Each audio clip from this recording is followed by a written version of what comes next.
ایک خوبصورت ناول کے ساتھ حاضر ہیں جس کا نام ہے موسم بہار کا جھونکا۔ ناول کی رائٹر ہیں آسیہ مرزا۔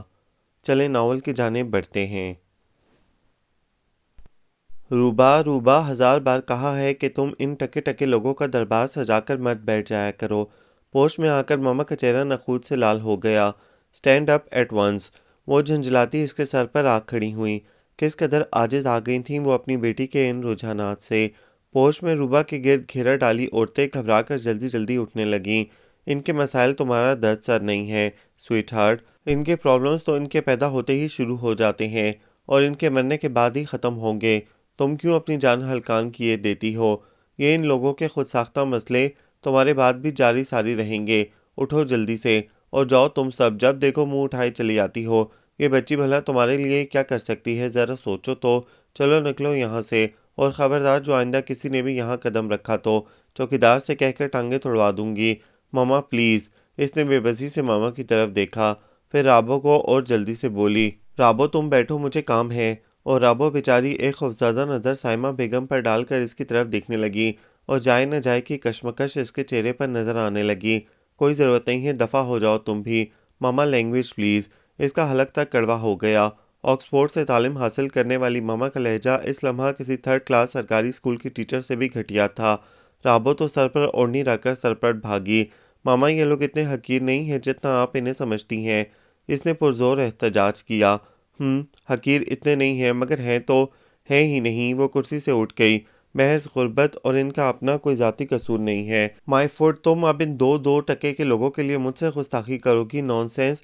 سوری ماما، مگر پلیز آپ اپنی لینگویج درست رکھیے۔ بہت دکھ ہوتا ہے مجھے جب آپ کی آکسفورڈ کی ڈگری دیکھ کر آپ کا یہ روپ دیکھتی ہوں تو۔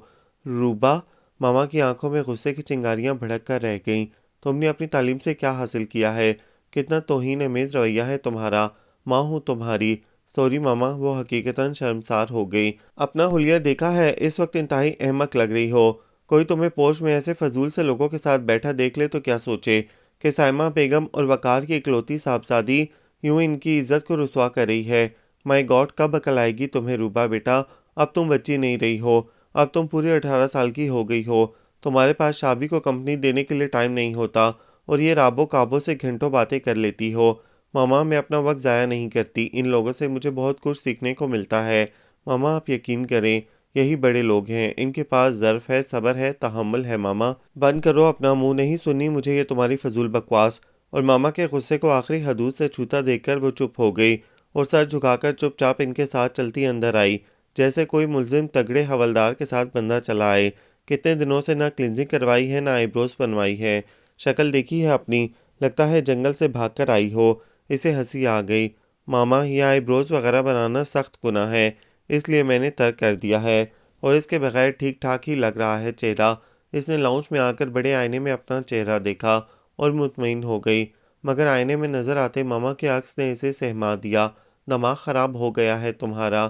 یہ کن جوگی باباؤں کے پاس بیٹھنے لگی ہو جو ایسے انداز اپنا لیے ہیں؟ خبردار جو آئندہ میں نے تمہارے منہ سے ایسی باتیں سنی تو۔ دانش فٹافٹ اس کی فیس کلینزنگ کر دو، بلکہ اس کا پورا حلیہ درست کر دو۔ اس لڑکی نے ناک میں دم کر دیا ہے میرا۔ انہوں نے صوفے پر بیٹھی سجی سمری بیوٹیشن کو مخاطب کیا تو وہ فوراً حکم بجا لانے کے لیے کھڑی ہو گئی اور لبوں پر پیشہ ورانہ مسکراہٹ سجا کر اس کی طرف بڑھی جو ایک اسیر پرندے کی طرح پھڑپھڑا رہی تھی۔ غسل لے کر اپنے روم میں چلی جانا، میں نے ڈریس منتخب کر کے رکھا ہے تمہارا۔ آج ہمیں کومل آنٹی کے یہاں جانا ہے۔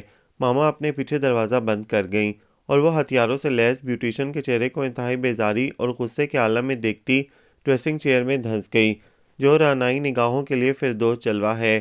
لباس مفلسی میں کتنی بے قیمت نظر آتی، یہاں تو جاذبیت بھی ہے، دولت ہی کی پروردہ۔ یہ لڑکی فاقہ کش ہوتی تو بدصورت نظر آتی۔ ارے یہ شیر کی کیا تک ہے بھائی؟ شابی نے اسے دیکھا۔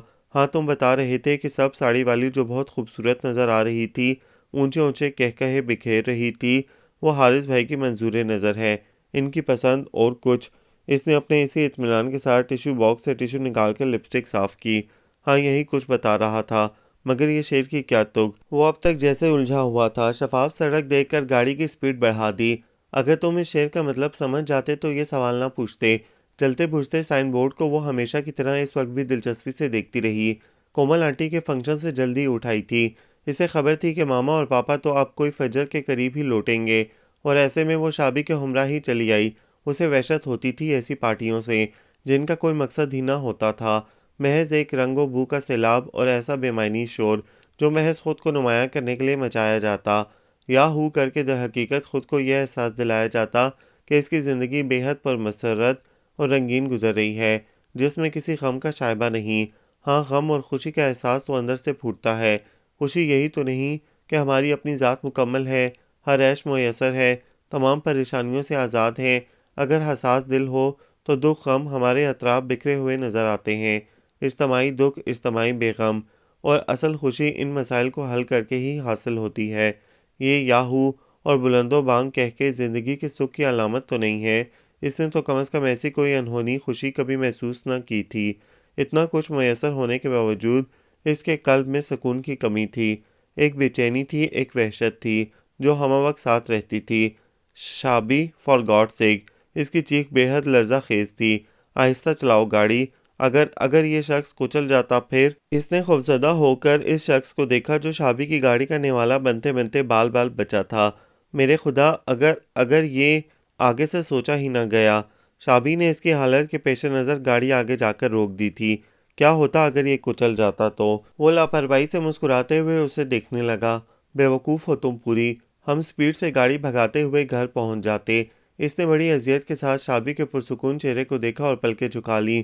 بس اس نے اپنے دل کو کسی دکھ کی اتھاہ میں ڈوبتے پایا۔ کامن روبا ڈیئر، ڈرائیونگ میں ایسا کچھ تو ہوتا رہتا ہے۔ اس نے اس کے ٹھنڈے ہاتھ پر اپنا بھاری ہاتھ رکھ کر تسلی دی اور پھر گاڑی سٹارٹ کر دی۔ شابی، ایسا نہیں ہونا چاہیے۔ تمہیں پتہ ہے رابو کا بھائی بھی روڈ ایکسیڈنٹ میں مر گیا تھا۔ اس کی لاش بے یارو مددگار سڑک پر 3 گھنٹے پڑی رہی۔ انسانیت کا ڈھنڈورا پیٹنے والے، حکومت سے اپنا حق مانگنے والے، ظلم و ستم کے خلاف احتجاج کرنے والے سارے انسان تماشا دیکھتے رہے، جیسے ان کے آگے ایک انسان کی نہیں کیڑے کی لاش پڑی ہوئی ہے۔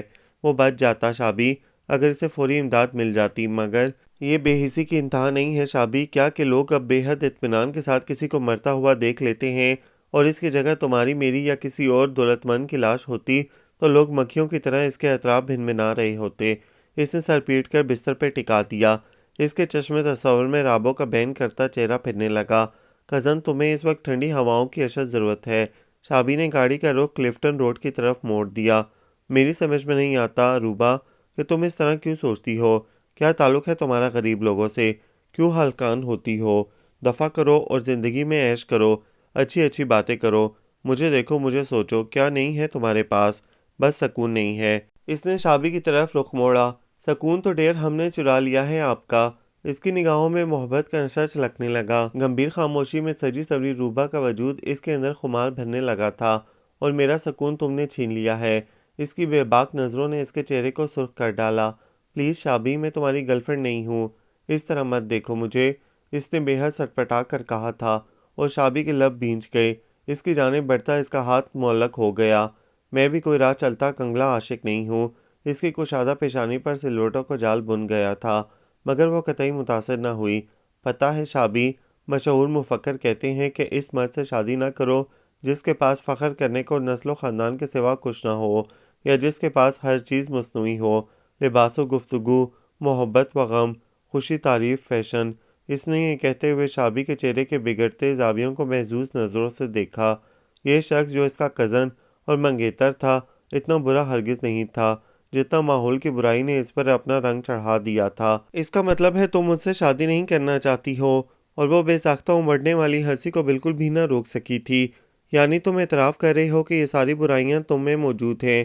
روبا، اس نے زج ہو کر اسے دیکھا۔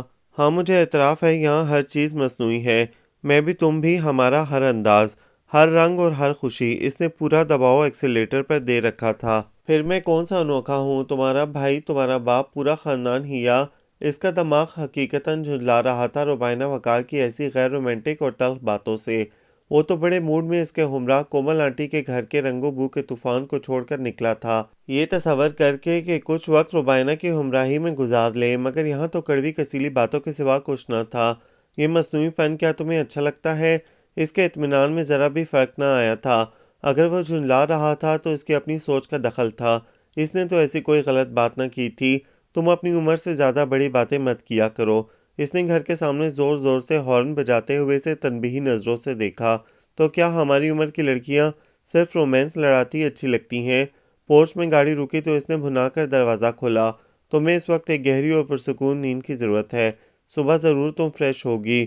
اور وہ شابی کی بات سنی انسنی کرتی اندر بڑھ گئی۔ اس نے ہلکی سفیدی میں نظر آتے بڑے سے درخت کی شاخ پر بیٹھی سریلی کوئل کو دیکھا، مگر در حقیقت اس کی آزادی، اس کی خوش دلی اور اس کے سکون کو رشک کے ساتھ محسوس کیا۔ وہ دروازہ کھول کر باہر آ گئی۔ ہر طرف گہری خاموشی تھی۔ اچانک اسے تلاوت کی پرتاثیر آواز نے اپنی جانب کھینچ لیا۔ ترجمہ: پیدا کیا آسمانوں اور زمین کو بے شک پیدا کیا ہم نے آدمی کو نطفہ سے، بے شک نماز باز رکھتی ہے بدی اور برائی سے۔ وہ جیسے ایک ایک لفظ کی تاثیر کے طلسم میں جکڑی وہاں تک آئی۔ فضل بابا چنبیلی کی باڑ کے نیچے اپنی چارپائی پر بیٹھے قرآن پاک پڑھ رہے تھے۔ وہ آہستگی سے چارپائی کی پائنتی کے پاس بیٹھ گئی۔ ترجمہ: بے شک اس نے نجات پائی جس نے اپنے تئیں پاک کیا اور اپنے پروردگار کا نام، پھر نماز پڑھی۔ جو اللہ کی حدوں سے بڑھ گیا، اس نے اپنے اوپر ظلم کیا۔ ارے بیٹا جی، آپ اتنی سویرے اٹھ گئیں، کیا نیند نہیں آ رہی؟ بابا قرآن پاک کو بند کر کے اٹھے تو اس پر نگاہ گئی۔ بہت اچھا پڑھ رہے تھے بابا آپ، کتنی اچھی آواز ہے آپ کی، وہ محسوس سی تھی۔ کہاں بیٹا، یہ تو اسی قرآن پاک کی اپنی آواز ہے جس کی لذت تم نے محسوس کی ہے بیٹا۔ انہوں نے اس کے سر پر ہاتھ پھیرا۔ آپ نے نماز پڑھ لی بابا؟ ہاں بیٹا۔ انہوں نے قرآن پاک کو جزدان میں ڈالتے ہوئے اسے حیرت کے ساتھ دیکھا۔ کیا میں اس وقت نماز پڑھ سکتی ہوں؟ اس نے بے ساختہ ہی خواہش کا اظہار کر ڈالا، اور فضل بابا کے چہرے پر حیرت کے ساتھ خوشی کے رنگ بھی پھیل گئے۔ اس بڑے بنگلے کے مکینوں میں سے کسی نے پہلی بار نماز پڑھنے کی خواہش کی تھی۔ ہاں ہاں، کیوں نہیں بیٹا، تم بہت چھوٹی سی تھیں تب میں نے تمہیں سکھائی تھی، یاد ہے کچھ؟ نہیں، اچھی طرح یاد نہیں بابا۔ وہ خفیف سی ہو گئی۔ پھر بابا کے بتائے طریقے پر اس نے گھاس کے ایک قطعے پر بابا کی ہی جائے نماز بچھا کر نماز پڑھی، اور تسبیح پڑھنے کے بعد سجدے میں گئی تو بے اختیار آنکھیں برسنے لگیں۔ اسے تو کبھی اس عظیم رب العزت سے مانگنے کا سلیقہ ہی نہ آیا تھا کہ ہمیشہ ہی اسے بن مانگے مل گیا تھا، اور ان نعمتوں پر شکر کا سجدہ کرنا اسے کسی نے سکھایا ہی نہ تھا۔ اس کی تربیت میں اس علم کا دخل ہی نہ تھا۔ وہ روتی رہی بلک بلک کر۔ اس کے پاس سب کچھ تھا، وہ اپنے لیے کیا مانگتی؟ تب اس کا ذہن خود بخود ان پریشان حال لوگوں کی طرف چلا گیا جو اس کے اطراف میں تھے، جو انسان تھے مگر ان کے ساتھ جانوروں کا سا سلوک کیا جاتا تھا۔ اسے رابو کا، اس کی بیمار ماں، ضعیف باپ اور اپاہج بہن کا خیال آ گیا، اور اس نے ان سب کے لیے ڈھیر ساری دعائیں مانگ لیں۔ وہ جب جائے نماز سے اٹھی تو دل میں ایک عجیب طرح کی لذت محسوس کرنے لگی، ایک انوکھی راحت اور ایسا سکون جس کی اسے تلاش تھی۔ بابا بابا، یہ کیسی انوکھی لذت ہے، یہ کیسی خوشی ہے جو یکا میرے دل کو محسوس ہو رہی ہے۔ وہ اپنے دل کی بدلتی کیفیت پر حیران ہوئی جا رہی تھی۔ ماسی نورا کے بلانے پر وہ دونوں اندر آ گئے۔ کیا یہ نماز پڑھنے کی وجہ سے حاصل ہوئی ہے بابا؟ ہاں بیٹا، اور خدا کو ماننے کی لذت، اس کے قرب کی لذت ہے یہ۔ جانتی ہو بیٹا، جس وقت تم نماز پڑھ رہی تھی خدا تم سے بے حد قریب تھا، تمہاری شہرک سے بھی زیادہ۔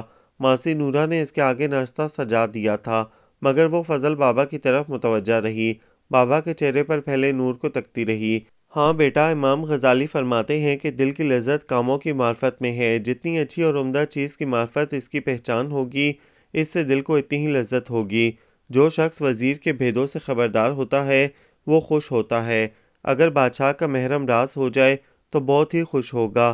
اسی طرح شطرنج بچھانا جاننے سے شطرنج کھیلنا جاننے والے آدمی کو زیادہ خوشی ہوتی ہے، یعنی جانی ہوئی چیز جتنی زیادہ اچھی ہوگی، اس کا علم یعنی جاننا بھی اتنا ہی عمدہ ہوگا۔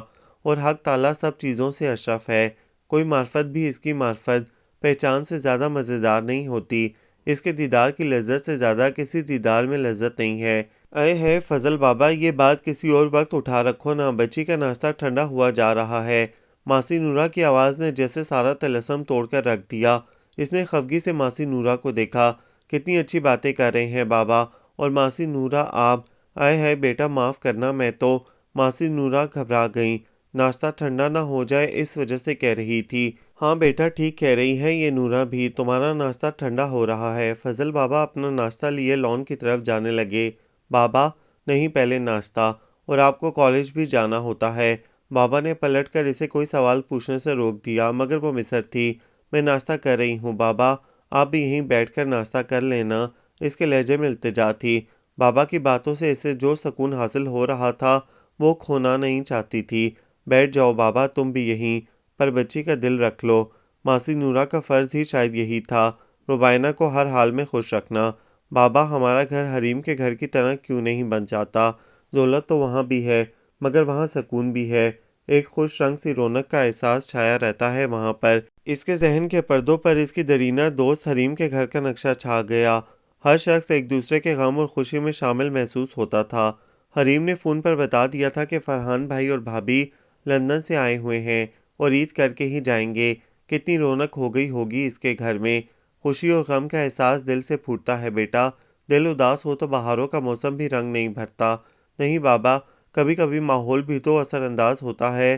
غم اور خوشی میں ہمارا ساتھ بڑی بڑی دیواریں تو نہیں دیتی، یہ تو مکینوں کا۔ وہ یکدم چپ سی ہو گئی۔ اس کی نگاہ تلے پاپا اور ماما حارث بھائی کے بیگانہ رویوں کی فلم چلنے لگی۔ ماما تو ہر لمحہ کسی نہ کسی پارٹی میں جانے کی تیاریوں میں مصروف نظر آتی، میگزین چھانے جاتے، نئی نئی ماڈلز کے ڈریسز پر غور کیا جاتا، بیوٹیشین سے ہیئر سٹائل اور میک اپ کے مشورے لیے جاتے۔ آج کل کون سا سٹائل چل رہا ہے، کس کلر کے آئی شیڈو کا فیشن ہے، بلش آن کا سٹائل اب ذرا چینج ہو گیا ہے۔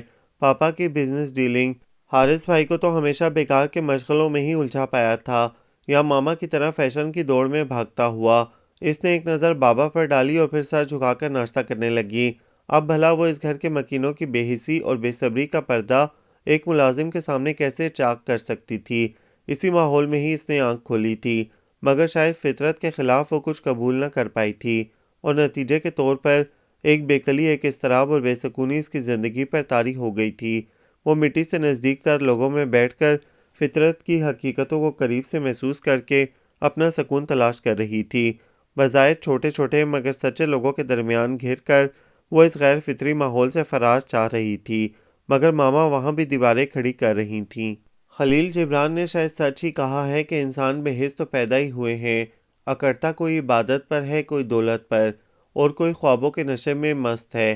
زمین نقاب ہے اور زمانہ صاحب نقاب، اور بدمستوں کے سوا کوئی اس سے خوش نہیں ہوتا۔ اس سے ماما، پاپا، حارث اور شابی سب ایسے ہی بدمست محسوس ہوئے۔ یہ اس کا ذاتی خیال تھا کہ ہر شخص کسی بھی شے کو اپنی خوشی کا مدار سمجھ لیتا ہے اور پھر اس کے گرد چکراتا رہتا ہے، پر وہ اس سیارے کی مانند تھی جس کا مدار ہی کھو گیا تھا، اور وہ یہاں وہاں ڈول رہی تھی، اپنا مرکز ڈھونڈ رہی تھی جس میں اس کی ساری خوشی، اس کا سارا سکون بند تھا۔ اس نے جب ناشتے کی میز پر ماما کو بتایا اس نے صبح سویرے ہی ناشتہ کر لیا تھا، تو سبھی نے چونک کر اس کا چہرہ یوں دیکھا جیسے اس نے کوئی ادھک زبان میں ناممکن سی بات بتا دی ہو، جس کا ممکن ہونا کم از کم ان کی اپنی دانست میں ناممکن تھا۔ صحت دیکھی ہے تم نے اپنی، کس قدر کمزور ہوتی جا رہی ہو؟ یہ سب تمہاری اپنی لاپرواہی کا نتیجہ ہے۔ اتنی صبح اٹھو گی تو بیمار پڑ جاؤ گی۔ ماما کا لہجہ سرزنش کرنے والا تھا۔ ماما، نوری کی صحت کتنی اچھی ہے، حالانکہ وہ روز فجر سے پہلے اٹھ جاتی ہے۔ اس کا لہجہ مضبوط تھا، وہ قطعی نادم نہ تھی، اور ماما شابی کی موجودگی میں اندر ہی اندر غصے کو دبا گئیں۔ بہرحال تم نوری نہیں ہو، یہ لوگ عادی ہوتے ہیں۔ پاپا، وہ ماما کی بات نظر انداز کر کے پاپا کے قریب رکھی خالی کرسی پر جم گئی۔ پاپا، وہ رابو اپنے چھوٹے بھائی کو اسکول داخل کروانا چاہتی ہے، کیا آپ اس کے ایکسپنسز و اخراجات افورڈ کر سکتے ہیں؟ اس غیر متوقع حملے کے لیے پاپا کم از کم بالکل تیار نہ تھے۔ انہوں نے پہلے اسے اور پھر ماما کی طرف دیکھا۔ آخر ان کی نکیل ماما کے ہی تو ہاتھ میں تھی۔ پاپا کتنا اچھا ہو جو ہر صاحب حیثیت شخص ایک غریب بچے کا اسکول خرچ اٹھا لے، اس طرح ملک سے جہالت دور ہو جائے۔ وہ اپنی اس طرح کی سوچوں اور ایسے منصوبوں پر خود ہی خوش ہو رہی تھی، جبکہ ڈائننگ ٹیبل کے گرد بیٹھے ہر شخص کے چہرے سے سخت قسم کی بیزاری ٹپک رہی تھی۔ شابی تو اٹھ کر جا چکا تھا۔ روبا، پلیز فار گاڈ سیک، صبح ہی صبح بیزار مت کرو، ہمیں اپنے یہ بیکار کے خیالات اپنے تک ہی محدود رکھو، یہاں کسی کے پاس نہ فالتو ٹائم ہے اور نہ پیسہ۔ حارث نے نیپکن سے منہ پوچھتے ہوئے اسے اچھی طرح گھونٹ ڈالا۔ کالج کیوں نہیں گئی تم؟ ماما نے بہت ضبط کرتے ہوئے اسے اس موضوع سے ہٹا لینا چاہا۔ موڈ نہیں بنا، آج مجھے حریم کی طرف جانا ہے۔ وہ کرسی دھکیل کر کھڑی ہو گئی۔ اپنے خیالات کا یہ رسپانس دیکھ کر اس کا موڈ پہلے ہی آف ہو گیا تھا۔ تو پھر جاؤ، ماما شاید انتہائی عاجز ہو رہی تھیں۔ شابی تمہیں ڈراپ کر دے گا، ڈرائیور کے ساتھ مجھے مارکیٹ تک جانا ہے۔ ماما یہ کہہ کر پاپا سے کسی شام کی پارٹی میں جانے پر ڈسکس کرنے لگیں۔ وہ اپنے کمرے میں آ گئی اور بے دلی سے تیار ہو کر لان میں آئی تو شابی کو دیکھ کر حیران رہ گئی۔ اس نے اپنی تینوں نئی ٹراؤزر سامنے دیوار پر ڈال رکھی تھی اور دور سے اس پر فائر کر رہا تھا۔ تڑ تڑ گولیوں کے نشان نئی جینز میں سوراخ کر رہے تھے۔ کچھ دیر تو وہ اس احمقانہ کھیل کو برداشت کرتی رہی، پھر اس طرف آئی۔ ناپسند ہے تو اس طرح ضائع کرنے سے بہتر ہے کسی کو دے دو، دعا دے دے گا تمہیں۔ شابی نے پلٹ کر اسے دیکھا اور ہنسنے لگا۔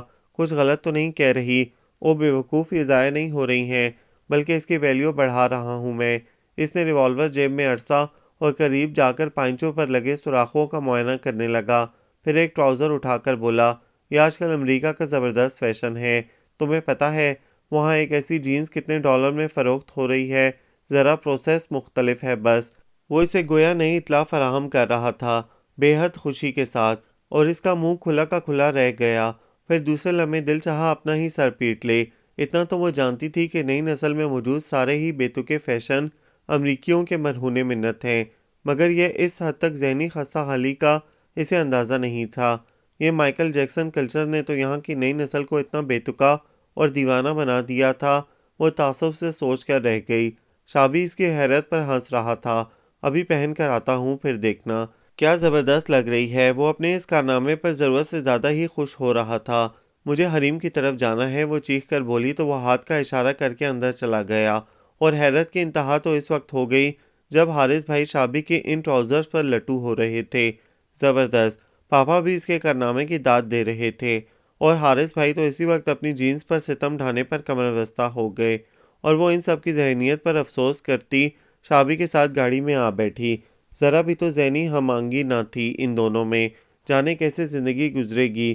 شابی کو دیکھتے ہوئے اسے اپنے مستقبل سے خوف محسوس ہونے لگا۔ وقار و متانت جیسی کوئی خوبی بھی تو اس میں نہ تھی۔ اتنی پستی میں اتر کر خوش ہونے والا یہ شخص اسے ذہنی طور پر بے حد ڈسٹرب کر گیا تھا۔ حریم اسے دیکھ کر خوشی سے لپٹ گئی۔ تم تو شکل ہی نہیں دکھاتی ہو، ہفتوں ہفتوں جب تک فون نہ کھڑکاؤں شابی کے ساتھ آئی ہو، بیکار کی بکواس مت کرو۔ وہ اس کا بازو پکڑ کر اندر آ گئی۔ حریم کے گھر والوں نے ہمیشہ کی طرح اس کا پرتپاک استقبال کیا۔ وہ سب سے مل کر اس کی دادی کے پاس آ بیٹھی اور کتنی ہی دیر ان کی دعائیں سمیٹتی رہی۔ حریم کی دادی اسے آسمانی مخلوق محسوس ہوتی تھیں۔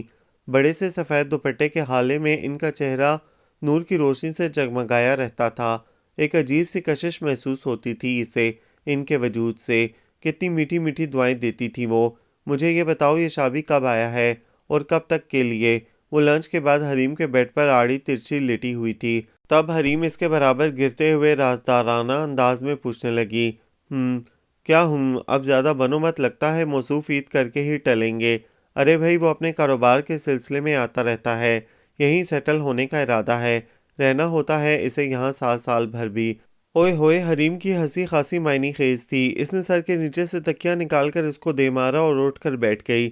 تم جو تصور کیے ہوئے ہو ایسا کچھ نہیں ہے سمجھی، بچپن سے ہم دونوں ایک دوسرے سے منسوب ہیں، اور پھر تمہیں تو پتہ ہی ہے میں ایسی چھچوری باتوں کو پسند نہیں کرتی۔ واہ واہ، یہ کیا بات ہوئی، جذبے تو مثل مہتاب ہوتے ہیں، انہیں طلوع ہونے سے کون روک سکتا ہے۔ حریم کی بات پر اس کے چہرے پر رنگ آ کر گزر گیا۔ چپکے چپکے تو دیکھتا ہوگا وہ تمہیں، اور نو لفٹ کا بورڈ دے کر اداس اداس غزلیں پڑھتا ہوگا۔ سرما کی طویل راتوں میں ٹہل ٹہل کر سگریٹ پھونک پھونک کر بیچارہ آدھا خرچ ہو جاتا ہوگا۔ اس نے پلک جھپک کر اسے دیکھا۔ کیسا طلسمی اور خوش آئند آئیڈیل پیش کر رہی تھی وہ شابی کا۔ اس کے ذہن کے پردوں پر شابی کی بے باک نظروں کے رنگ لہرانے لگے۔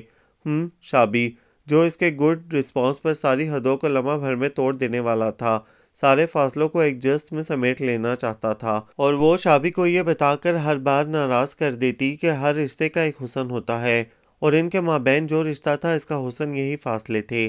حریم، اس کی آواز جیسے کہیں دور سے آتی محسوس ہوئی۔ حریم، اس کی اور میری فطرت میں زمین آسمان کا فرق ہے۔ وہ ایسا ہی ہے جیسے حارث بھائی ہیں، جیسے پاپا ہیں، اور میرے اطراف رہنے والے تمام چلبلے لڑکے ہیں۔ وہ برا نہیں ہے اور مجھے ناپسند بھی نہیں ہے، مگر بس ایک خوف جانے کیوں ہر لمحہ سینے کی تہہ میں لپٹا رہتا ہے۔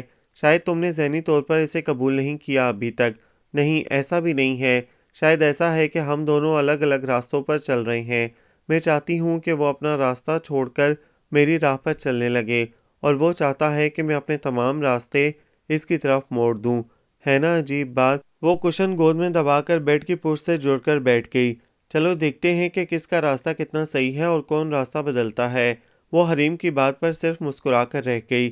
اسی دم دروازہ کھلا، مریم کا چہرہ نمودار ہوا۔ آپ دونوں کی لاؤنج میں پیشی ہے۔ عدالت عالیہ نے اسی لمحے طلب کیا ہے۔ وہ کیوں؟ حریم نے آنکھیں پھاڑی۔ کیوں کا جواب وہی مل سکتا ہے، جلدی باہر تشریف لے آئیے، ورنہ موٹے موٹے سپاہیوں کے ساتھ ہتکڑیوں سمیت باہر لے جایا جائے گا۔ موٹے سپاہی تو تم اور صبا ہی ہو سکتی ہو۔ حریم کی بات پر مریم اسے گھور کر دیکھنے لگی اور پھر ان دونوں کے ساتھ ہنسی میں شامل ہو گئی۔ وہ تینوں لاؤنج میں آئیں تو پورا خاندان جمع تھا اور گرما گرم چائے سرو کی جا رہی تھی۔ یہ ذاتی ہے حریم بیگم کہ اتنے دنوں بعد روبا مہمانوں کی طرح آئی ہے اور تم نے اسے اپنے کمرے تک محدود کر لیا ہے۔ بھائی ہمارے پاس بھی بیٹھو۔ بھابھی نے اس کا ہاتھ پکڑ کر اپنے قریب بٹھا لیا۔ میں کہاں مہمان ہوں بھابھی، مہمان تو آپ ہیں، پردیس سے آئی ہیں چند مہینوں کے لیے۔ اس نے صبا کے ہاتھ سے چائے کا مگ لیتے ہوئے کہا۔ ہاں یہ تو ہے، میں تو پاکستان میں اب مہمان ہو کر رہ گئی ہوں۔ اف اتنی ٹھنڈی ٹھنڈی آہیں کیوں بھری جا رہی ہیں۔ فرحان بھائی آ کر بیٹھے اور بھابھی کی طرف دیکھا۔ آہیں نہ بھروں تو اور کیا کروں، اتنے پیاروں کو چھوڑ چھاڑ کر پردیس جا بسی ہوں۔ ویسے امی اس بار آپ کے بیٹے کو کھینچ کھانچ کر لائی ہوں، ذرا پوچھئے ان سے کتنی منتیں کی ہیں کہ عید تو پاکستان میں ہی کروں گی۔ ارے کیوں جھوٹ بول رہی ہو؟ فرحان بھائی اس حملے سے سٹپٹا گئے۔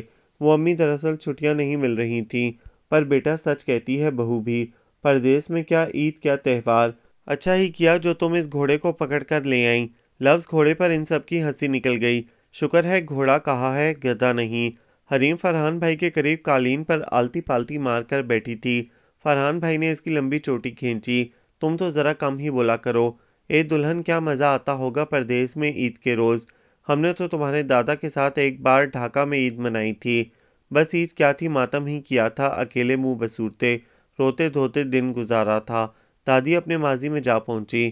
عیدی نہیں ملی ہوگی دادی، اس لیے رونا آیا ہوگا، صبا نے انہیں چھیڑا۔ سچ کہتی ہیں دادی، پچھلے سال جو میں نے عید منائی تھی لندن میں، بس ایسا ہی کچھ نقشہ تھا۔ چاند رات کو جاگتے اور مارکیٹ میں رات گزار دو، یا پھر آنے جانے والوں کا تنتا بندھا رہتا تھا، اور صبح عید کو دیر تک پڑے رہو، جب اٹھو تو عید کا نام و نشان نہ ہو۔ بھابھی پچھلے سال کی عید یاد آ جانے پر انتہائی دکھی ہو رہی تھیں۔ حریم اور فرحان بھائی نے بمشکل مسکراہٹ روک رکھی تھی۔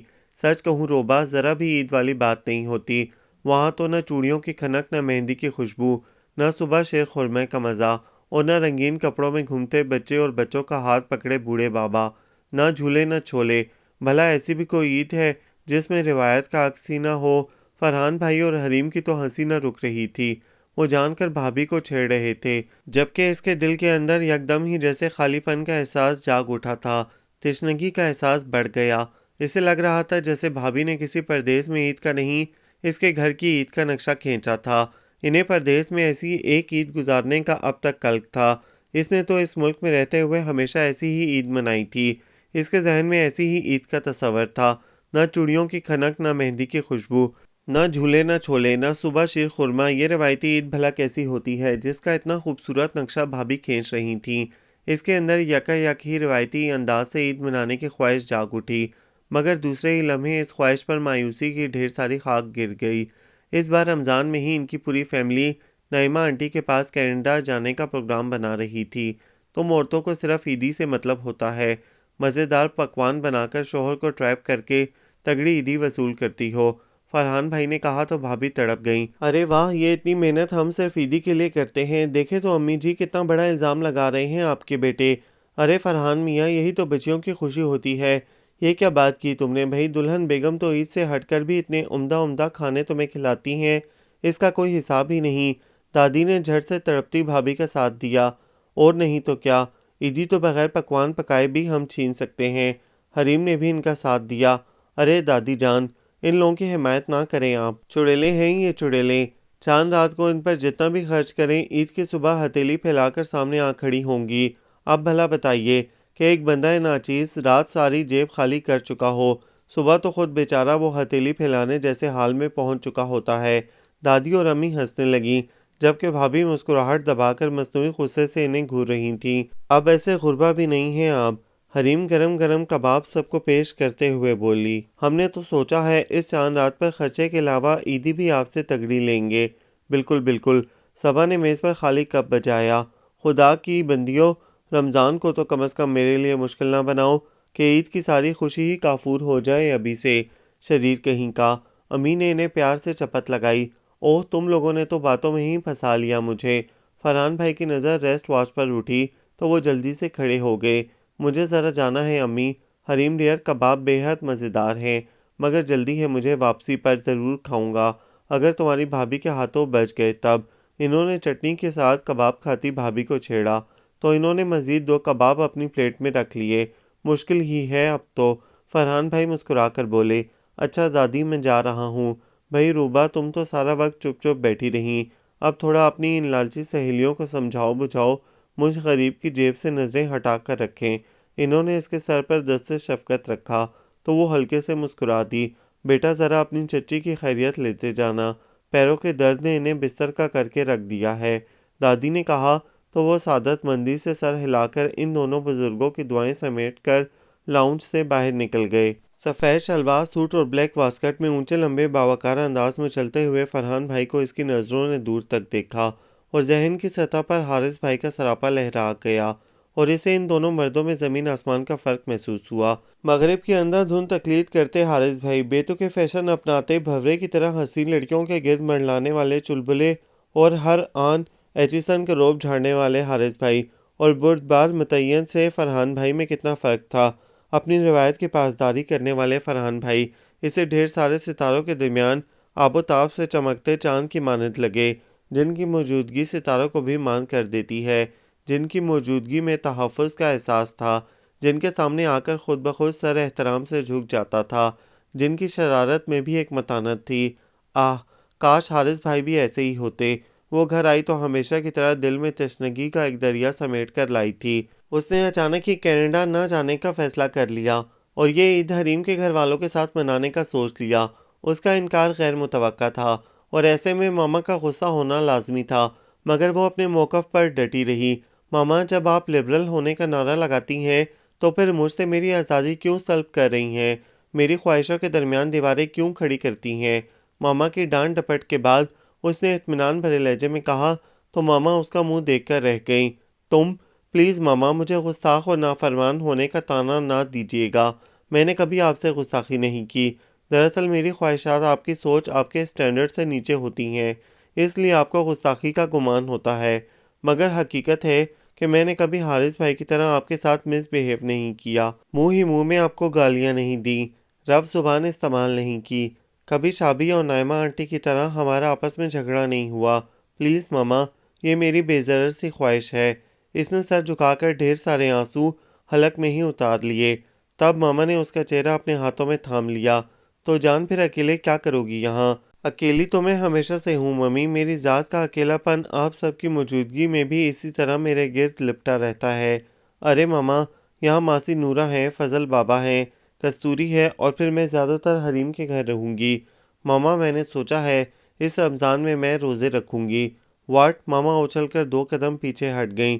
کوئی ضرورت نہیں ہے تمہیں روزے رکھنے کی، پہلے ہی اتنی کمزور ہو گئی ہو، اور اب ماما روزوں سے کوئی کمزور نہیں ہوتی، وہ جلدی سے بولی، بلکہ حریم کی دادی کہتی ہیں کہ اصلی عید تو انہی روزہ داروں کی ہوتی ہے، خدا کا انعام ہوتا ہے ان کے لیے، اور عید کی اصل خوشی روزہ داروں کو ہی حاصل ہوتی ہے۔ ماما ہم بغیر رعایت کے کیسے انعام حاصل کر سکتے ہیں؟ وہ اپنی دانست میں ماما کو مطمئن کر رہی تھی اور ماما اپنی جھنجھلاہٹ اور غصے کو کنٹرول کرنے کے لیے بلا مقصد ڈریسنگ ٹیبل پر سجی چیزوں کو اٹک پٹک کرنے لگیں۔ انہیں شدت سے یہ احساس ہو گیا تھا کہ ان کی اس اکلوتی لاڈلی بیٹی نے ان کی ساری رعایت، ساری محنت ضائع کر دی ہے اور ان کا نام ڈبونے کا پکا ارادہ کر لیا ہے۔ اب اس پر کسی غصے اور سمجھانے کا خاطر خواہ اثر ہو ہی نہیں سکتا۔ تو یہ تمہارا آخری فیصلہ ہے؟ اسے کمرے سے نکلتے دیکھ کر ماما نے آخری کوشش کی۔ یہ فیصلہ نہیں ہے ماما، محض معمولی خواہش ہے کہ یہ عید میں حریم کے ساتھ مناؤں، اس کے گھر والوں کے ساتھ۔ اس کے لہجے کی نرمی اور معصومیت نے ماما کے لاوا اگلتے دل کو یک لخت ہی ٹھنڈا چشمہ بنا دیا۔ اوکے مگر سویٹ ہارٹ یہ روزے رکھنے کی کوشش مت کرنا، تم عادی نہیں ہو اور زیادہ ویک ہو جاؤ گی۔ انہوں نے اس کی سبھی پیشانی چوم لی۔ تیسرے روزے پر وہ سب جا رہے تھے، شابی اس کے پاس آیا تھا اور خاصا دل برداشتہ ہو رہا تھا۔ تم بہت پاگل ہو روبا، بھلا ہم سب کے بغیر عید کیسے مناؤ گی؟ وہ اس کی رائٹنگ ٹیبل پر اضطرابی انداز میں ہاتھ پھیرتے ہوئے اسے دیکھ رہا تھا۔ تم اب بھی ساتھ چل سکتی ہو، پلیز میری خاطر۔ شابی، تم اپنے گھر جا رہے ہو اور مجھے یقین ہے کہ تم مجھے بالکل بھی یاد نہیں کرو گے۔ وہ زبردستی مسکرا دی، مگر در حقیقت شابی کی ساری اداسی اسے اپنے دل میں اترتی محسوس ہو رہی تھی۔ ماما پاپا کی جدائی بے حد خوفزدہ کر رہی تھی۔ یاد انہیں کیا جاتا ہے روبا، جو ہمارے لیے صرف یاد بن کر رہ گئے ہوں۔ تم حقیقت ہو، میرا مستقبل، تم میرے ہمراہ ہو۔ تمہیں میں یاد نہیں کروں گا، بلکہ شدت کے ساتھ تمہاری کمی محسوس کرتے ہوئے تمہیں پکاروں گا۔ I am quite sure about it۔ اس نے آگے بڑھ کر اس کے شانوں پر اپنے دونوں ہاتھ رکھ دیے تو وہ لرز گئی اور جلدی سے پیچھے ہو گئی۔ شابی کی جذبوں سے دہکتی آنکھیں اسے خود میں سمیٹنے لگی تھیں۔ اس کے چہرے پر سرخ رنگ بکھرنے لگا۔ میں یہ عید بہت مختلف انداز میں مناؤں گی شابی، نیا تجربہ ہی صحیح۔ کیا تم نہیں چاہو گے کہ میں زندگی کے لمحوں سے اپنے لیے خوشیاں کشید کروں؟ شابی، مسرتوں کی تلاش ہمیں ایسے تجربات سے گزارتی ہے۔ مائی گاڈ روبا، مجھے تو تمہاری ذہنی حالت پر شبہ ہونے لگا ہے۔ کیسی غلط سوچ ہے تمہاری۔ اچھی خاصی خوشگوار زندگی ہے تمہاری، اور یہ… پلیز شابی۔ اس نے اس کی بات کاٹ دی تو وہ زچ ہو کر اسے دیکھنے لگا، پھر ٹراؤزرز کی جیبوں میں ہاتھ ڈال کر بولا، میں ماما کو ضرور ساتھ لاؤں گا۔ مجھے تو اب ڈر لگنے لگا ہے کہ کہیں میں تمہیں کھو نہ دوں، تم کسی دوسری سمت نکل جاؤ اور میں خالی ہاتھ رہ جاؤں۔ وہ حقیقتاً پریشان نظر آنے لگا تھا۔ نہیں شابی، بے فکر رہو، میں حارث بھائی نہیں ہوں، ڈال ڈال منڈلانے والی۔ محبت صرف ایک بار کی جاتی ہے، چاہے اس میں قربانیاں ہی کیوں نہ دینی پڑیں۔ وہ پلکیں جھپک جھپک کر نمی کو بہت خوبصورتی سے چھپا گئی، مگر یہ ساری نمی ڈھیر سارے آنسوؤں میں ڈھل گئی۔ اس وقت جب ان کا جہاز پاکستان کے مہربان سینے کو چھوڑ کر آسمان کی وسعتوں میں گم ہو رہا تھا، حریم نے اسے سمیٹ لیا اور اپنے ساتھ لے آئی، اور وہ ایک معصوم بچے کی طرح جلد ہی بہل گئی۔ وہ کبھی ایسی شدید محبتوں میں نہ رہی تھی کہ لمحہ لمحہ خوشگوار یاد بن کر اسے تڑپاتا رہتا، نہ ایسی رونقوں میں کہ خوشیاں کاٹنے کو دوڑتیں۔ حریم کے گھر میں سب کچھ تھا، محبتیں تھیں، رونقیں تھیں، ہاں، مگر ماما پاپا کے فون آنے پر وہ اتنا ہی خوش ہوتی تھی جتنا اسے ہونا چاہیے، اور کبھی آنسو بھی پلکوں کی منڈیر سے نکل کر بہہ جاتے جب وہ ماما کو بتاتی کہ اس نے آج بھی روزہ رکھا ہے اور وہ بالکل فریش ہے۔ وہ خود بھی سوچ کر ہنستی کہ کہاں وہ بھوک برداشت نہیں کر سکتی تھی، اور اب کہاں سارا دن بھوکی پیاسی رہنے پر بھی مطمئن تھی۔ ماما کا پریشان ہونا لازمی تھا، مگر وہ جھوٹ نہیں بول سکتی تھی۔ پھر اس کے خیال میں وہ ایک نیک کام ہی کر رہی تھی۔ لوگ تو جرم کر کے بھی نہیں چھپاتے تھے، وہ تو ایک سچے اور سیدھے راستے پر چل رہی تھی، جس کی تشہیر بھی نیکی تھی۔ آخری روزے اس نے مکمل حریم کے یہاں گزارے، اس لیے کہ ان سب کو عید کی تیاریاں کرنا تھیں۔ بھابھی کو تو خود سے زیادہ اپنے دونوں بچوں کی فکر تھی۔ چھوٹی لبنہ کے لیے انہوں نے لہنگا سوٹ لیا تھا۔ موئی فراقیں پہنا کر میرا جی تو اُب گیا ہے۔ وہ لبنہ سے زیادہ خود خوش ہو رہی تھیں۔ اس کا لہنگا سوٹ دیکھ کر عورت کے ہر روپ کی محبت خوبصورت ہوتی ہے۔ وہ بھابھی کے چہرے پر پھیلے ممتا کے رنگ دیکھ رہی تھی۔ کتنی خوش ہو رہی تھی وہ لبنہ کی چھوٹی چھوٹی چیزیں خرید کر۔ کیا خیال ہے حریم، ہم لوگ آج مارکیٹ کا ایک چکر نہ لگائیں؟ ریڈی میڈ سوٹ ہی تو لینے ہیں، آج لے لیتے ہیں۔ چاند رات کو اتنے رش میں کپڑوں کی چوائس مشکل ہو جائے گی۔ ہاں، میرا بھی یہی خیال ہے، اور آج 27واں روزہ تو ہو گیا ہے، ویسے ہی رش بہت ہوگا۔ اس نے بھی ان کے خیال کی تائید کی۔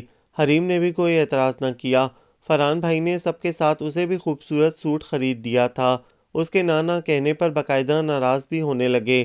تم بھی تو میری چھوٹی بہن ہو، حریم کی طرح ہی، اس کا مطلب ہے میں بھی آپ کی جیب کی دشمن ہوں۔ وہ ہنسی تو فرحان بھائی کا بے ساختہ قہقہ بکھر گیا۔ وہ تو سب مذاق کی باتیں تھیں، حقیقتاً تم چٹوریوں پر خرچ کر کے مجھے خوشی ہوتی ہے۔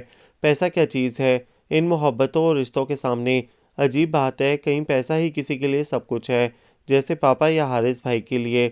اور ہمیشہ حارث بھائی کو اس نے پیسوں کے لیے ماما سے الجھتا دیکھا تھا۔ پیسہ پیسہ ماما، پیسہ ہی آج کی طاقت ہے، باقی ساری باتیں محض کہانیوں کتابوں میں اچھی لگتی ہیں۔ محبت ہم دولت سے خریدتے ہیں، یہ تو ان کا خیال تھا۔ وہ در حقیقت دولت سے محبت نہیں غرض خریدتے تھے۔ ہاں، محبت اور رشتوں کے بغیر آدمی ہنسی خوشی رہ سکتا ہے، دولت کے بغیر ایک دن بھی جی نہیں سکتا۔ کہاں کھو گئی؟ حریم کا ٹھہوکا اسے حال میں لے آیا۔ 29ویں روزے پر وہ سب جلدی جلدی ٹیرس پر چاند دیکھنے آ گئیں، مگر ٹیلی اسکوپ سے بھی چاند نظر نہ آ رہا تھا۔ مجھے لگتا ہے یہ چاند میاں آج نکلیں گے نہیں، بھابھی نے مایوسی سے ٹیلی اسکوپ صبا کو تھما دی۔ تبھی نیچے سے مریم نے شور مچایا کہ ٹی وی نے چاند کا اعلان کر دیا ہے۔ لو اور سنو، ہم بلا وجہ ہی آنکھیں چندیا چندیا کر آسمان کو گھور رہے تھے۔ حریم ہنستے ہوئے سیڑھیوں کی طرف بھاگی اور نیچے اتر کر اناؤنسر کے منہ سے اور اپنے کانوں سے چاند کے نظر آ جانے کی اطلاع سن کر وہ چیخو پکار مچانے لگیں اور ایک دوسرے کو مبارکباد دینے لگیں۔ دادی نے سب کے سروں پر ہاتھ پھیر کر ڈھیروں دعائیں دیں۔ وہ سب لوگ جلدی جلدی عشاء کی نماز پڑھ کر فرحان بھائی کے سر ہو گئیں اور انہیں کھینچ کھانچ کر مارکیٹ میں لے آئی تھیں۔ چاند رات کی ساری رونق جیسے اسی ایک بازار میں اتر آئی تھی۔ طارق روڈ کے بڑے بڑے شاپنگ سینٹر بے پناہ ہجوم میں تنگ نظر آ رہے تھے۔ وہ حریم کا ہاتھ پکڑے جیسے زندگی کے بالکل انوکھے رنگ کا ذائقہ چکھ رہی تھی۔ شاپنگ پر تو وہ ماما کے ساتھ ہمیشہ آتی تھی، مگر جانے کیوں اسے دلچسپی کبھی محسوس نہ ہوتی تھی۔ ماما کی چوائس سے کپڑے، جویلری، جوتے لے کر واپسی پر ماما کی کسی عزیز کے یہاں رک جانا، وہی بے تکے بلند و بانگ کہہ کے ایک شور ہنگامہ اور آدھی رات کے قریب واپسی، پھر لمبی تان کر سو جانا، ایسا چاند تو اس نے کبھی محسوس نہ کیا تھا۔ بھابھی نے اسے بھی اس کے سوٹ کے ہم رنگ کانچ کی جھلملاتی چوڑیاں پہنا دی تھیں۔ وہ بار بار اپنی کلائی کو دیکھ کر بچوں کی طرح خوش ہو رہی تھی۔ واپسی پر برگر اور آئس کریم کے مزے لوٹتے ہوئے فرحان بھائی اور بھابھی کے درمیان عید کے اشعار پر طبع آزمائی ہو رہی تھی۔ اچھا ایک شعر سنو۔ جی سنائیے۔ فرحان بھائی کو عید کے اشعار اس طرح یاد تھے جیسے کسی ذہین بچے کو اپنا سبق۔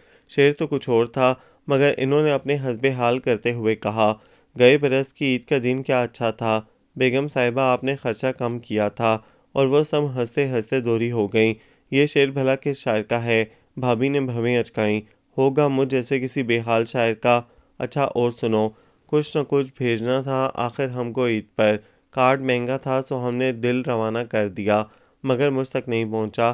بھابھی برجستہ بولیں، کہیں راستے میں کسی نے نہ اچک لیا ہو۔ ناممکن، 2 بچوں کے باپ کا ابلا ہوا دل لے کر کوئی کیا کرے گا۔ بھابھی کے لفظ ابلا کہنے پر وہ سب ہنسنے لگیں، جبکہ فرحان بھائی نے چپکے سے ان کی لمبی چوٹی کھینچ لی۔ میرا اگر ابلا ہوا ہے تو تمہارا تو پھر پکا ہوا ہوگا۔ شکر کیجئے پکا ہوا ہے، سڑا ہوا نہیں ہے۔ حریم نے جلدی سے اپنی صف کی سائڈ لی اور فرحان بھائی مسکرا کر رہ گئے۔ وہ آخر میں عید کارڈز خرید کر گھر لوٹیں۔ شاپنگ کی چیزیں صبا اور حریم دادی اور امی کو دکھانے لگیں، جبکہ وہ حریم اور بھابھی کے ساتھ صبح کے لیے شیر خورما کی تیاری کرنے لگی۔ اسے تو کوئی تجربہ نہ تھا، وہ بس ان کا ہاتھ بٹا رہی تھی۔ پھر کچن کے کاموں سے فارغ ہو کر وہ سب مہندی لگانے لگیں۔ صبا بہت خوبصورت مہندی لگاتی تھی۔ اس کی کچھ سہیلیاں بھی آ گئی تھیں۔ بھئی بچیوں جلدی سو جانا، صبح سویرے اٹھنا ہوگا، میں ذرا بھی کسی کی چون چرا نہیں سنوں گی، فجر کے وقت سب کو اٹھنا ہوگا۔ دادی کا حکم آیا تو ہلہ گلا کرتیں وہ سب پھرتی سے اپنے ہاتھوں کو مہندی سے بھرنے لگیں۔ صبا نے اس کی نرم و گداز ہتھیلی پر بے حد خوبصورت سا دل بنا کر شابی کا نام لکھ دیا تھا۔ وہ سرخ ہو گئی۔ اسے اچانک ہی وہ بیوقوف سا کچھ بگڑا ہوا سا لڑکا یاد آ گیا۔ کتنی شدتوں سے چاہتا تھا اسے، کاش شابی تم میری سوچوں پر پورا اترنے لگو، میرے خیالوں سے اتفاق کرنے لگو تو زندگی کتنی سہل اور پرمسرت ہو جائے۔ چکنے کاغذ پر چند جملوں میں میرے جذبات بھی چھلکتے ہیں، تو روایت سے ہٹ کر دیکھ اس کو، اس میں ارمان دل مچلتے ہیں۔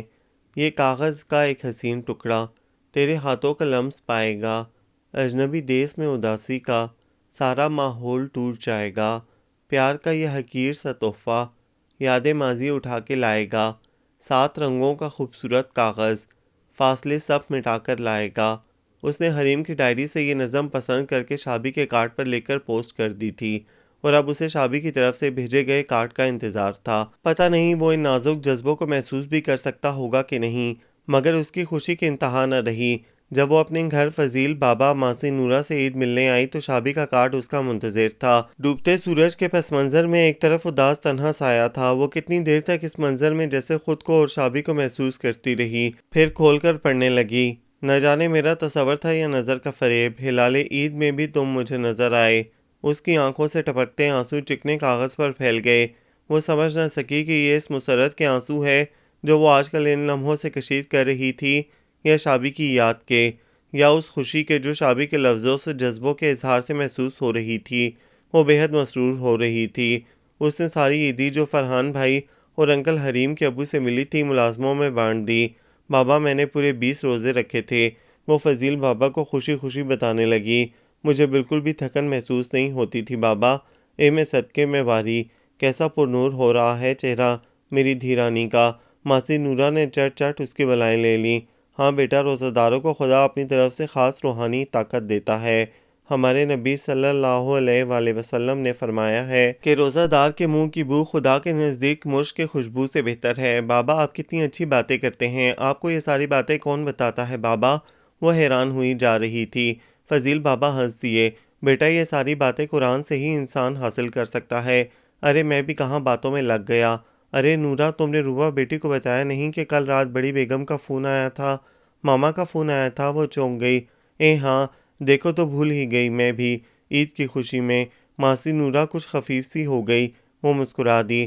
ارے روبا بیٹی بڑی خوشی کی خبر ہے، وہ 2 دن بعد پاکستان آ رہے ہیں۔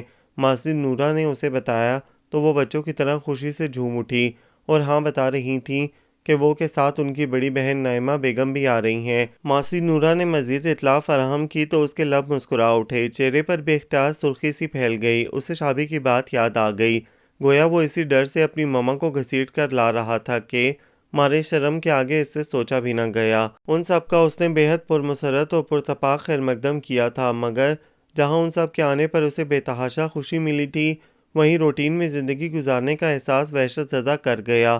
ماما اور حارث بھائی کے ذہنوں پر تو کینیڈا کا سحر طاری تھا۔ کینیڈا تو کینیڈا ہے، وہاں جا کر احساس ہوتا ہے کہ پاکستان میں لائف کس قدر ڈل ہے۔ شانے پر لمبا سا مفلر لٹکا کر حارث بھائی دن میں 2-3 بار یہ جملہ ضرور دہراتے اور ماما ان کا ساتھ اسی رنگ میں دیتی، مگر اس کے لیے کینیڈا کی کہانیوں میں کوئی کشش نہیں تھی۔ وہ تو سب کو پکڑ پکڑ کر بتاتی کہ اس نے عید کس طرح منائی، کتنا انجوائے کیا۔ ہاتھوں سے مٹی مہندی بھی اس نے ماما کو دکھائی، مگر کسی نے ہاں ہوں سے زیادہ دلچسپی نہ لی تھی۔ البتہ شابی کے رویوں میں اسے ویلہانہ پن نظر آ رہا تھا جس سے وہ خود ہی کتراتی تھی۔ نائمہ آنٹی کو جب خبر ہوئی کہ اس نے 20 روزے رکھے تھے تو ماما کی طرح انہوں نے بھی اسے خوب ڈپٹا۔ دیکھو کتنی کمزور ہو گئی ہو، چہرہ کیسا کملا گیا ہے، وہ ڈپٹ کر بولیں، جبکہ بقول شابی اچھی خاصی صحت مند ہو، کہیں سے نہیں لگتا تم نے روزے رکھے تھے۔ اور حارث بھائی تو ماننے کو تیار نہیں تھے کہ وہ پورا دن بھوکی پیاسی رہ سکتی ہے۔ حریم کی دادی کہتی ہیں روزے دار کو خدا تعالیٰ اپنی طرف سے خاصی روحانی طاقت دیتا ہے جو زندگی کی ان احتیاجات سے بہت طاقتور اور بلند ہوتی ہے۔ ماما نے کوئی بحث نہ کی، ان کے خیال میں روبا ابھی بچی تھی اور یہ سب ناپختگی کی باتیں ہیں، شادی کے بعد وہ ٹھیک ہو جائے گی اور شابی کے رنگ میں ڈھل جائے گی۔ نائمہ آنٹی صرف 2 ماہ کے لیے آئی تھیں، وہ بھی شابی کے بے حد اصرار پر، روبا اور شابی کی شادی کی تاریخ طے کرنے۔ ماما اور ان کا اپنا خیال تھا کہ اب کے عید کے فوراً بعد یہ شادی کر دی جائے۔ پاپا کو بھی قطعی کوئی اعتراض نہ تھا اور شابی کے لیے تو یہ بات ہی خوشی کی تھی۔ البتہ وہ کبھی کبھی اپنی سوچوں پر سہم جاتی، جانے وہ شابی کے ساتھ زندگی کے اس نئے سفر میں خوش رہ سکے گی یا شابی کو کوئی خوشی دے سکے گی۔ اس کی اور شابی کی سوچوں میں موجود فرق میں تیزی سے فاصلہ بڑھتا جا رہا تھا۔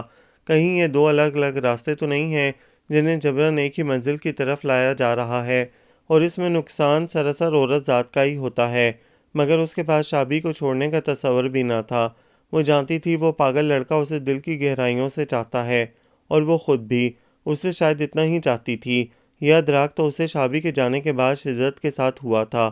بظاہر سامنے رہنے والا یہ شخص اسے اپنی کمزوری کبھی محسوس ہی نہ ہوا تھا، مگر جب نگاہوں سے ہٹا تو اسے ہر منظر پر بیکلی کا احساس ہونے لگا تھا۔ اس کا کارڈ دیکھ کر مسرور ہونا، اسے یاد کرنا، اس کے فون اٹینڈ کرنے کے لیے دیوانہ وار بھاگنا اسے یہ احساس دلا رہا تھا کہ شابی اس کی زندگی کا اہم حصہ ہے۔ مگر جانے کیوں بہت دور تک سوچنے لگتی تو وحشت سی ہونے لگتی۔ شابی کے انداز اس کی روٹین پر کئی وسوسے اور اندیشے پریشان کرنے چلے آتے۔ ایسے میں اسے حریم کی کمی بڑی شدت سے محسوس ہونے لگتی۔ فرحان بھائی ان کی پوری فیملی کو اپنے ساتھ لے گئے تھے۔ ان سب کا حج کا ارادہ تھا اور سال بھر وہیں رہنے کا۔ اب یہ تھا کہ وہ سب سے چھپ کر اپنے خدا سے نزدیک ہو جاتی تھی اور کسی حد تک سکون دل کا سامان کر لیتی تھی۔ نماز اور تلاوت میں اپنی بڑھتی وحشت کو کم کرنے کا راستہ مل گیا تھا۔ موج در موج دمٹتی بے سکونی کو کنارہ مل گیا تھا۔ نائمہ آنٹی 2 ماہ رہ کر واپس کینیڈا چلی گئی تھیں۔ ان کا ارادہ اب عید کے بعد آنے کا تھا، جبکہ شابی یہیں اپنا بزنس سیٹ کرنے میں مصروف تھا۔ اس کا ارادہ مکمل طور پر پاکستان میں ہی سیٹل ہو جانے کا تھا۔ اس کے خیال میں روبا جیسی پاگل لڑکی کینیڈا میں بے سکون ہی رہے گی۔ وہ روایتی لڑکی تھی، زمین سے محبت کرنے والی، اور پھر اس کے خیال میں اس کی جو فیلڈ تھی اس میں اس کے لیے یہاں خاصا اسکوپ تھا۔ نائمہ آنٹی کو بھی قطعی اعتراض نہ تھا، بقول ان کے اگر یہاں اس کے لیے چانس ہے تو ضرور کوشش کرے۔ اب تو کینیڈا میں بھی دولت کا حصول بے حد مشکل ہو گیا تھا۔ ان کی خوشی، تسلی اور اطمینان محض دولت میں بند تھا۔ اور شابی کے لیے یہاں خاصا اسکوپ تھا۔ یوں ایک طرف سے تو روبا مطمئن ہو گئی تھی کہ اسے اپنی محبت کے لیے اپنی مٹی اور زمین کی قربانی نہیں دینی پڑے گی۔ رمضان نزدیک تھا کہ اس پورے گھر پر قیامت سے ٹوٹ پڑی۔ حارث بھائی کو آفس سے واپسی پر اغوا کر لیا گیا تھا۔ ماما نے سنا تو وہیں غش کھا کر گر پڑیں۔ پاپا دل تھام کر رہ گئے اور وہ کتنے ہی لمحے کنگ سی رہ گئی۔ کون کہتا ہے اونچے گھروں میں غم کے بم بلاسٹ نہیں ہوتے، کون کہتا ہے کہ صدمے صرف غریبوں کے دلوں کی سرزمین سے ہی پھوٹتے ہیں۔ ماما بستر سے لگ گئی تھیں۔ اغوا کرنے والوں نے تاوان میں 1 کروڑ کا مطالبہ کیا تھا۔ اتنی بڑی رقم پر پاپا کے ہوش اڑ گئے تھے۔ انہوں نے پاگلوں کی طرح کوششیں شروع کر دی تھیں، مگر 1 ہفتہ ہو گیا تھا، وہاں خاموشی چھا گئی تھی۔ مطالبہ کرنے والوں نے کوئی رابطہ ہی نہ کیا تھا۔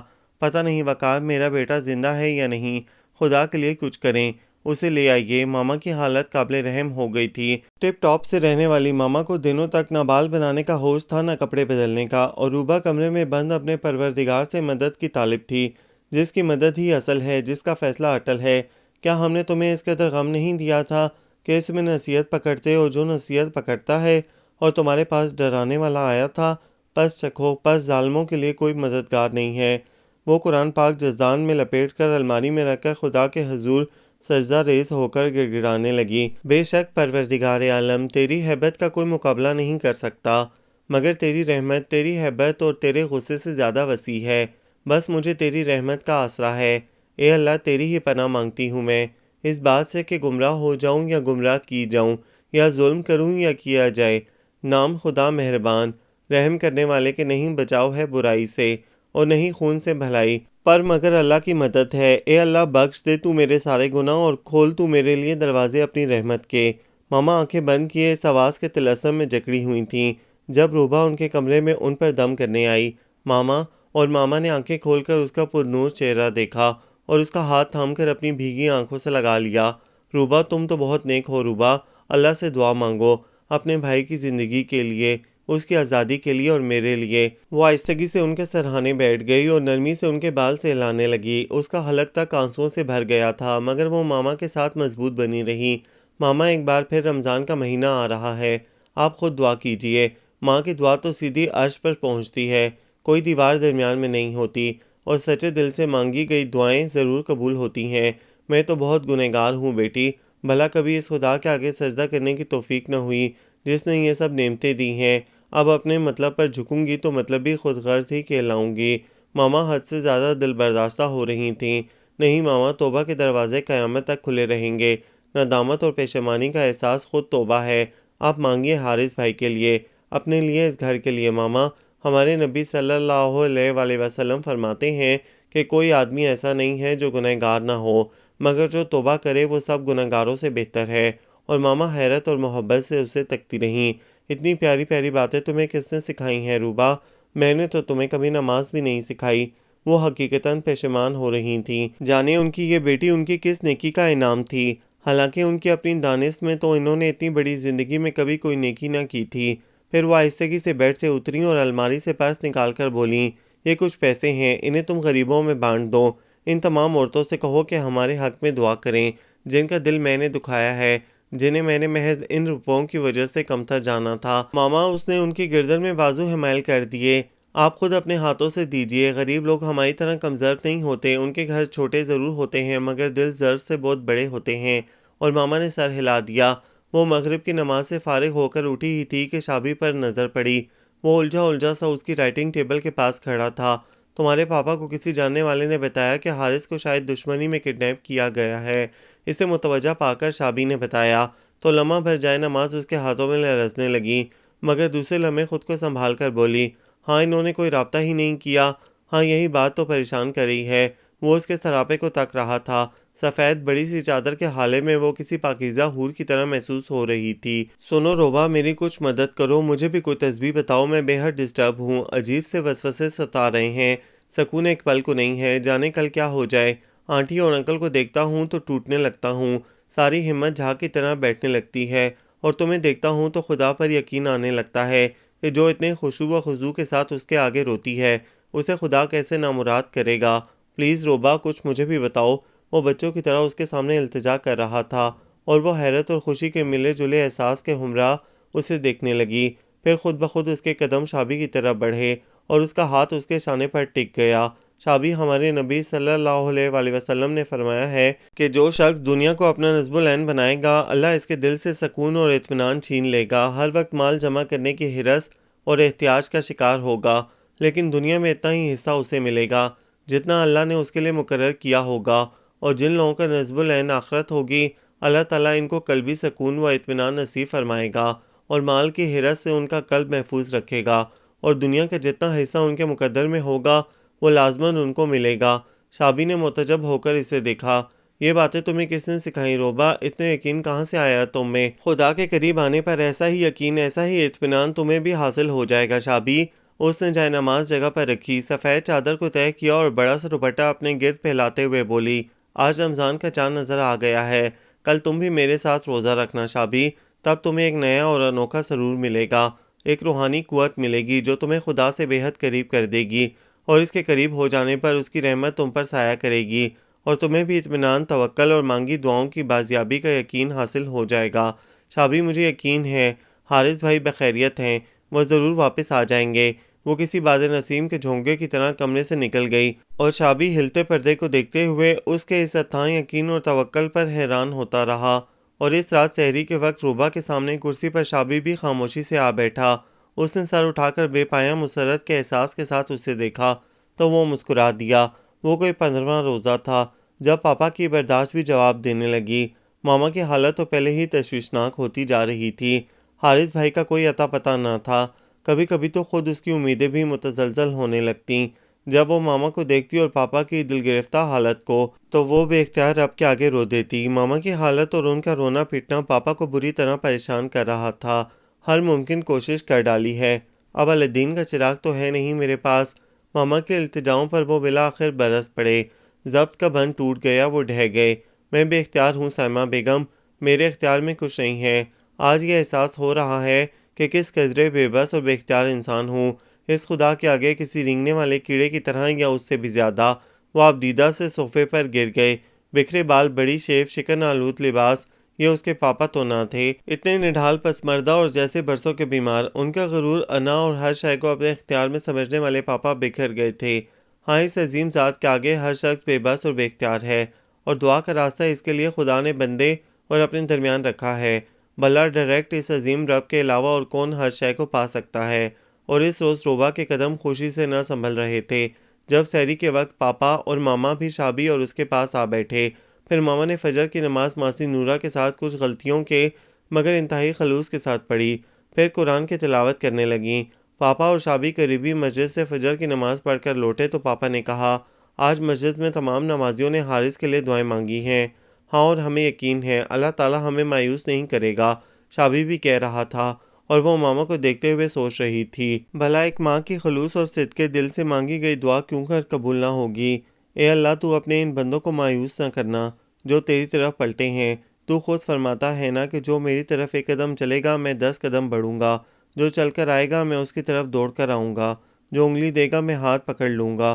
تو بس اے جلیل القدر رب، ہم سب چل کر تیری طرف آئے ہیں، تو دوڑ کر ہم کو تھام لے، اس سے پہلے کہ یہ مایوس ہو کر پھر شیطان کے بہکاوے میں آ کر پلٹ جائیں، تو انہیں سیدھے راستے پر ہی تھام لے۔ وہ ماما کو دیکھ دیکھ کر روتی رہی اور دعا مانگتی رہی۔ وہ ان سب کی دعاؤں کا ہی نتیجہ تھا کہ 28ویں روزے پر حارث بھائی ان کے روبرو تھے۔ پورے 31 دنوں بعد نڈھال، کمزور مگر آزادی کی خوشی ان کے زرد اور نحیف چہرے پر چمک رہی تھی۔ وہ اتفاقیہ اس گروہ سے بچ نکلے تھے اور پھر فوجیوں کے ہاتھوں آ کر بچ گئے تھے۔ نہ صرف یہ بلکہ اس گروہ کے چند لوگ گرفتار ہو گئے تھے۔ وہ کبھی پاپا سے لپٹ رہے تھے تو کبھی ماما سے، جن سے اتنی بڑی خوشی سنبھالے نہ سنبھل رہی تھی۔ ان کا بیٹا زندہ سلامت ان کے سامنے تھا، ان کے بازوؤں میں تھا۔ انہیں یہ انعام ہی محسوس ہوا، وہ شکر کے سجدے بجا لائیں۔ خدا نے ہمیں عید کا تحفہ دیا ہے سائمہ بیگم، ہمیں یہ عید انہی روزہ داروں کی عید کی طرح ہی منانی ہوگی، شکر کرتے ہوئے، خوشی مناتے ہوئے۔ پاپا کی بات پر ماما نے کچھ ہنستے روتے ہوئے سر ہلا دیا۔ وہ چاند رات تھی، کومل کرنوں جیسی، سجل چاندنی جیسی، شفاف روشنی جیسی، اپنے جلوہ میں خوشی کا بے اندازہ خزانہ سمیٹے ہوئے تھے۔ اسے وہ چاند رات یاد آ گئی جو اس نے حریم کے گھر والوں کے ساتھ گزاری تھی، مگر آج اسے اس رات سے بھی زیادہ مسرت محسوس ہو رہی تھی۔ حارث بھائی اسے شاپنگ پر لے گئے تھے۔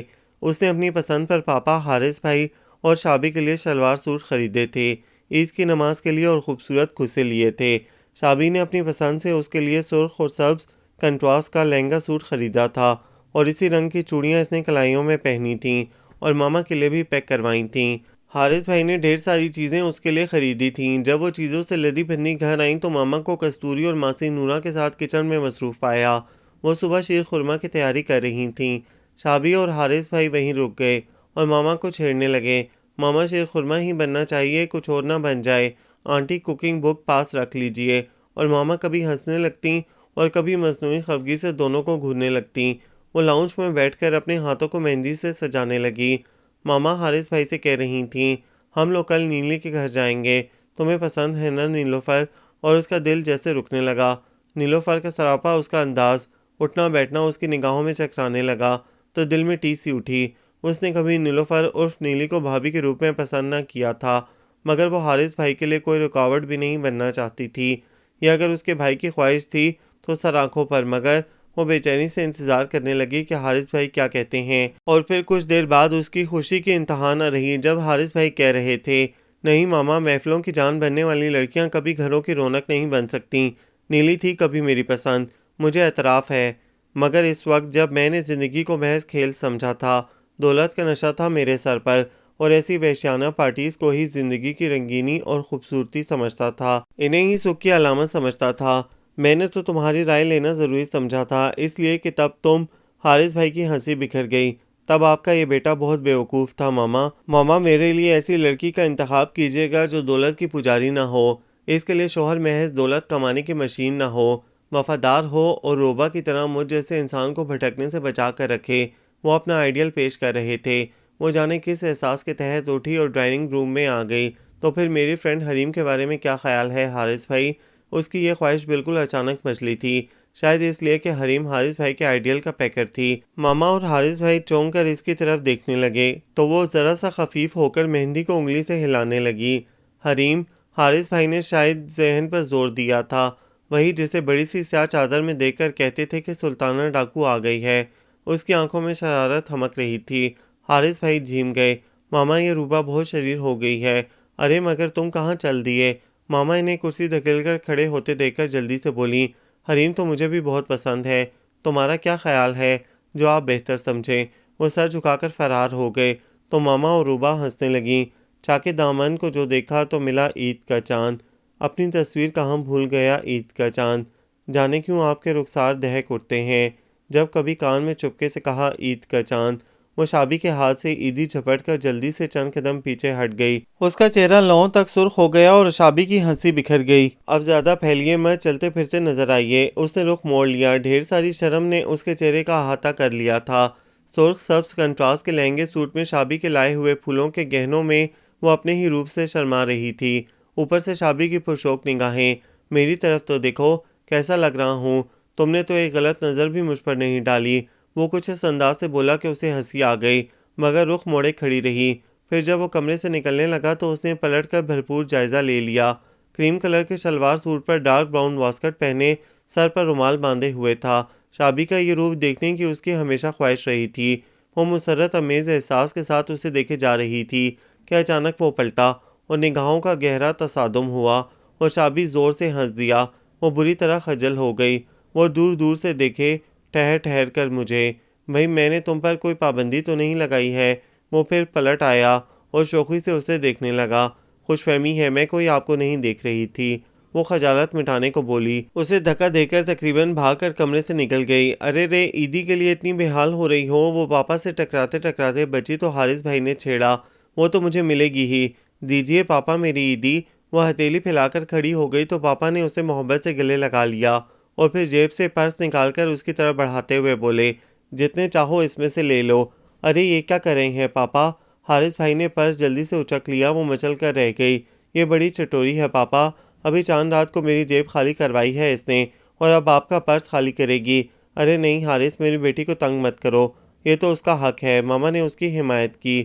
وہ سرشار سی حارث بھائی کو تک رہی تھی۔ دراز کر پر سفید شلوار سوٹ میں سفید رومال سر پر باندھے وہ پہلے والے حارث بھائی تو بالکل بھی نہ لگ رہے تھے۔ اسے بے ساختہ فرحان بھائی یاد آ گئے، مگر آج اسے ان میں اور حارث بھائی میں کوئی فرق محسوس نہ ہو رہا تھا۔ حارث بھائی نے پاپا کا پرس اس کے بڑے ہوئے ہاتھ پر رکھتے ہوئے اپنا پرس بھی رکھ دیا۔ بیوقوف لڑکی، بھائیوں کا سب کچھ بہنوں کا ہی تو ہوتا ہے، اور بہنوں کا پیار، ان کی دعائیں بھائیوں کے سر پر سایہ کرتی رہتی ہیں۔ تو بھلا یہ نقصان کا سودا تو نہ ہوا؟ پیسہ کیا چیز ہے اس عظیم محبت کے آگے؟ وہ بے اختیار ان سے لپٹ گئی۔ رگ رگ میں سکون امیز ٹھنڈک سرایت ہو رہی تھی۔ تمہاری دعاؤں نے تو مجھے نئی زندگی بخشی ہے روبا۔ آج مجھے تم جیسی بہن پر فخر ہے جس نے ہم سب کو صحیح راستہ دکھایا ہے۔ حارث بھائی کا ہاتھ اس کے آنچل سے سجے سر پر تھا اور تحفظ کا احساس اس کے اندر اترتا جا رہا تھا۔ نہیں حارث بھائی، زندگی دینے والا تو اللہ ہے۔ میں نے تو بس اپنی وحشت، اپنی بے سکونی سے نجات کا راستہ پایا ہے، اور اس گھر کی رونق اور خوشیوں کا راز۔ اس نے ماما، پاپا اور شابی کے چہرے کو دیکھا۔ سب کے لبوں پر مسکراہٹ تھی اور آنکھوں میں سکون تھا۔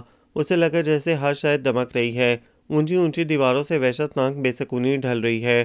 خود اس کا چہرہ ایسے دمک رہا تھا جیسے برسات کے بعد نکلی نکلی دھوپ میں ساتوں رنگ مل گئے ہوں۔ ہاں، ایک ایسی ہی برسات کے بعد اس کے سکون کا چاند بھی اپنی پوری آب و تاب کے ساتھ دل کے فلک پر چمک رہا تھا۔